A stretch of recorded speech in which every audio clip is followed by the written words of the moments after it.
Ferhat.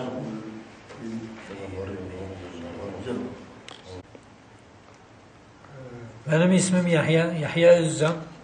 Şimdiye kadar okumamışım. Bundan sonra okuyacağım. Gelirim, namazdan sonra gelirim imamın yanında ders okuyorum burada.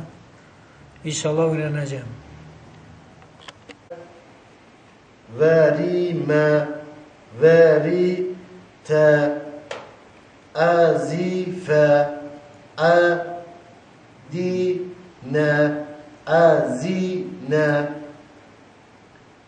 redife, lazime, şeribe, şehide.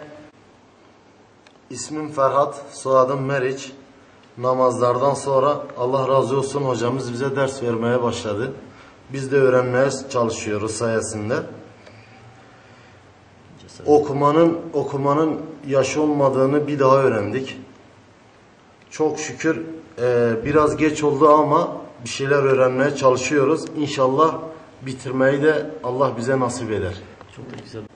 Ben cami İmam Hatibi olarak görev yapmaktayım. Sağ olsun bu arkadaşlarımız, bu kardeşlerimiz namaz vakitlerine sürekli gelirlerdi namaz kılmaya. İşte onlara sürekli kendi aramızda konuştuk. Onların Kur'an öğrenmelerini tavsiye ettik. Ve onlar da kendi şehvetlerini, kendi şeylerini kırarak öğrenmek istediklerini söylediler. Bugün geldiler, ders verebilir misin? Verebilirim dedim. Hemen elif bayı açtık. Allah razı olsun, Allah zihin açıklığı versin. O günden bugüne çok da güzel ve ilk okuduklarında, ilk başladıklarında çekingenlikle davranıyorlardı ama maalesef şu an işin içine girdiler. Çok da güzel okuyorlar. Hatta ben camiye gelmeden önce, benden önce sağ olsun talebelerim benden önce gelip elif basının başına oturup okuyorlar. Dört gözle ne zaman hoca gelecek okuyacağız diye bekliyorlar beni. Allah razı olsun, Allah zihin açıklığı versin. Ve bu yaştaki belli bir yaşa gelen kardeşlerimiz hiç korkmasınlar, hiç çekinmesinler. İstedikleri zaman, istedikleri saatte onlara ders verme gücümüz var. İnşallah hangi camiye giderlerse gitsinler, gitsin ders alsınlar. Rabbim zihin açıklığı versin, Rabbim utandırmasın. İnşallah bu kardeşlerimiz de muvaffak olurlar. Ve herkese öneriyoruz. Bu okumanın yaşı yok. Hangi yaşta olursan ol, illaki beyine illaki bir şeyler girer. Hani damlaya damlaya göl olur derler ya. O da yavaş yavaş.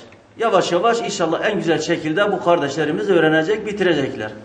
Allah'a emanet olun. Allah razı olsun. Allah zihin açıklığı versin.